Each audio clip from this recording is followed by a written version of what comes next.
This episode is brought to you by Shopify. That's the sound of another sale on Shopify. The moment a business dream becomes reality. Shopify is the commerce platform revolutionizing millions of businesses worldwide. They simplify selling online and in person and provide 24/7 support so you can focus on successfully growing your business. Sign up for a $1 per month trial period at shopify.com/offer22, all lowercase. This is Optimal Relationships Daily, episode 1636. 7 Things Not to Say to Someone Who Has Anxiety, by Jen Hayes of jenhayes.me.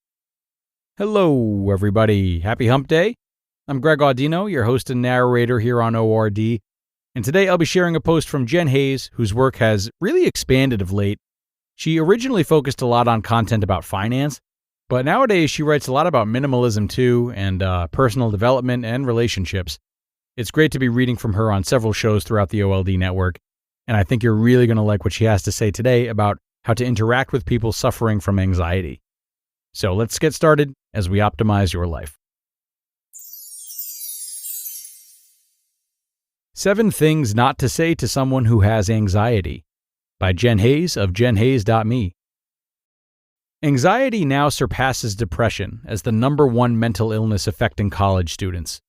This is not surprising given that millennials face challenges that many prior generations did not face, namely massive student loan debt and a weak job market. The Yellow Brick program created a fascinating and slightly depressing infographic guide on the long-term effects of debt on Generation Y. Did you know that people with debt are more than 3 times as likely, compared to those without debt, to experience a mental illness? And 29% of those with high debt report severe anxiety.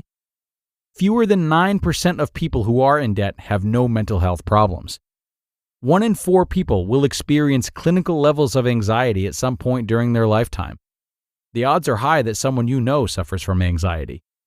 One of the challenges of having an anxiety disorder is that there is still so much stigma surrounding mental health issues, and friends and relatives often say the wrong thing. If you know someone who suffers from anxiety, here are 7 things that you should not say to them, and what you should say instead. Just calm down. Just calm down. Gee, I didn't even think of that. Why didn't I think of that? All I need to do is just calm down. Who knew? When I was planning my wedding, people were constantly telling me to calm down. It's hard enough to be calm when you're planning a wedding, but when you have anxiety, it's nearly impossible. Telling someone to calm down is a waste of time. They are already well aware that they need to calm down, and they are trying to do so. Yelling at them to calm down is only going to make them more tense. Snap out of it, think positive thoughts, and stop worrying. Anxiety is not something you can just turn off.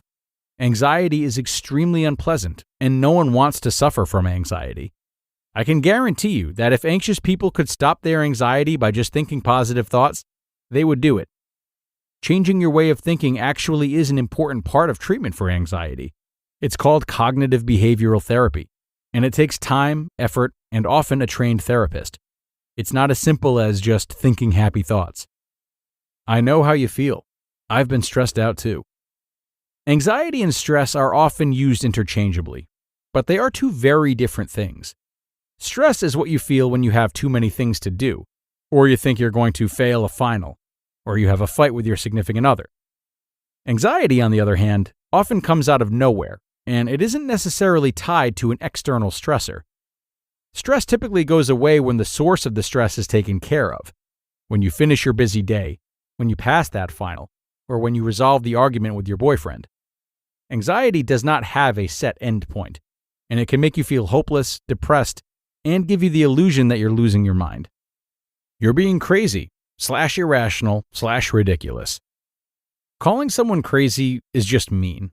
It's cruel to criticize someone for something they have no control over. It's also pointless to tell someone with anxiety that they're being irrational. They're probably well aware that they're being irrational. But knowing that doesn't stop the fear. Anxiety is not rational. I am a stereotypical left-brained person. I'm logical, analytical, and not in the slightest bit creative. One of the most frustrating parts of my anxiety is that it isn't rational, and I hate things that are irrational. I can tell myself over and over that my worries are illogical and absurd, but that doesn't make the anxiety disappear. All you need to do is pray. Don't get me wrong. I believe prayer and faith can be very helpful with anxiety. I pray all the time. The problem with this advice is that it's usually all you need to do is pray. You don't need medication, meditation, yoga, music, therapy, etc.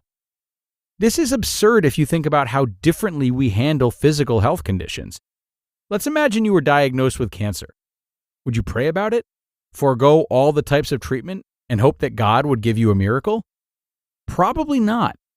If you're a religious person, you would pray your heart out, but you would also get chemotherapy, radiation, surgery, or whatever treatment your doctor would recommend for your situation. You wouldn't expect God to help you if you didn't help yourself.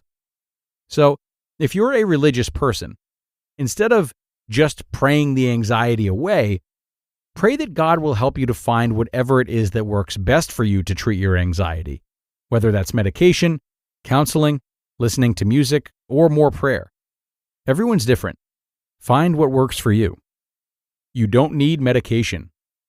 Anxiety medications can have serious side effects, and the decision to start taking medication is certainly not one to take lightly. The benefits and risks should be discussed in detail with a trained physician or psychiatrist. You may have legitimate concerns about anti-anxiety meds, but judging or shaming someone for taking psychiatric medication is not okay. I am a firm believer that what is right for one person is not always right for another. There is no one-size-fits-all treatment for anxiety. For some, medication may do more harm than good. For others, meds may be the most effective treatment. It's up to the person and his or her doctor to make that decision. You seem fine. I think "you seem fine" is actually meant to sound reassuring, but it invalidates your feelings. When you tell someone how upset you are about your worsening anxiety and they brush it off with a "well, you seem fine," you don't feel like you're being heard. It's also frustrating because anxiety isn't always visible. Not everyone shakes or hyperventilates when they have a panic attack. Many people with anxiety have learned to hide their anxiety very well, but that doesn't mean they don't feel it. Listen to them when they tell you how they feel. And if they prefer not to talk about it, don't push them. Listen when they're ready to talk.